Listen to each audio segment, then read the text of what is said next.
इतिहास के इस अभूतपूर्व मोड़ पर मैं आपसे कहना चाहता हूँ कि अपनी अस्थायी हार से निराश ना हो, हंसमुख और आशावादी बने। इन सब से बढ़कर भारत के भाग्य में अपना विश्वास कभी ना खोए। पृथ्वी पर ऐसी कोई शक्ति नहीं है जो भारत को बंधन में रख सके। सफल होने के लिए आपको अकेले चलना होगा। लोग तो तब आपके साथ आते हैं जब आप सफल हो जाते हैं। एक व्यक्ति एक विचार के लिए मर सकता है, लेकिन वह विचार उसकी मृत्यु के बाद 1000 व्यक्तियों के जीवन में खुद को अवतार ले लेता है। राजनीतिक सौदेबाजी की कूटनीति यह है कि आप जो भी है उससे ज्यादा शक्तिशाली दिखे। केवल रक्त ही आजादी की कीमत चुका सकता है। शाश्वत नियम याद रखें, यदि आप कुछ पाना चाहते हैं तो आपको कुछ देना होगा। जीवन में प्रगति का आशा यह है कि शंका संदेह उठते रहे और उनके समाधान के प्रयास का क्रम चलता रहे। श्रद्धा की कमी ही सारे कष्टों और दुखों की जड़ है। मैं संकट एवं विपदाओं से भयभीत नहीं होता।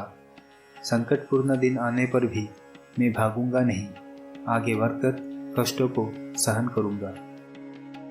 हमें अधीर नहीं होना चाहिए, न ही ये आशा करनी चाहिए कि जिस प्रश्न का उत्तर खोजने में न जाने कितने ही लोगों ने अपना संपूर्ण जीवन समर्पित कर दिया, उसका उत्तर हमें 1-2 दिन में प्राप्त हो जाएगा।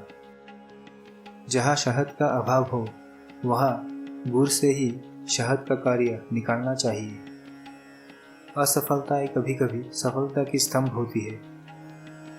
सुबह से पहले अंधेरी घड़ी अवश्य आती है। बहादुर बनो और संघर्ष जारी रखो, क्योंकि स्वतंत्रता निकट है। समय से पूर्व की परिपक्वता अच्छी नहीं होती, चाहे वो किसी भी वृक्ष की हो या व्यक्ति की। उसकी हानि आगे चलकर भुगतनी ही होती है। अगर संघर्ष ना रहे, किसी भी भय का सामना ना करना पड़े, तब जीवन का आधा स्वाद ही समाप्त हो जाता है। याद रखें, अन्याय सहना और गलत के साथ समझौता करना सबसे बड़ा अपराध है। मैंने जीवन में कभी भी खुशामद नहीं की है। दूसरों को अच्छी लगने वाली बातें करना मुझे नहीं आता। कष्टों का निसंदेह एक आंतरिक नैतिक मूल्य होता है। मेरे मन में कोई संदेह नहीं है कि हमारे देश की प्रमुख समस्याओं जैसे गरीबी, अशिक्षा, बीमारी, कुशल उत्पादन एवं वितरण का समाधान सिर्फ समाजवादी तरीके से ही किया जा सकता है। यदि आपको अस्थायी रूप से झुकना पड़े, तब वीरों की भांति झुकना।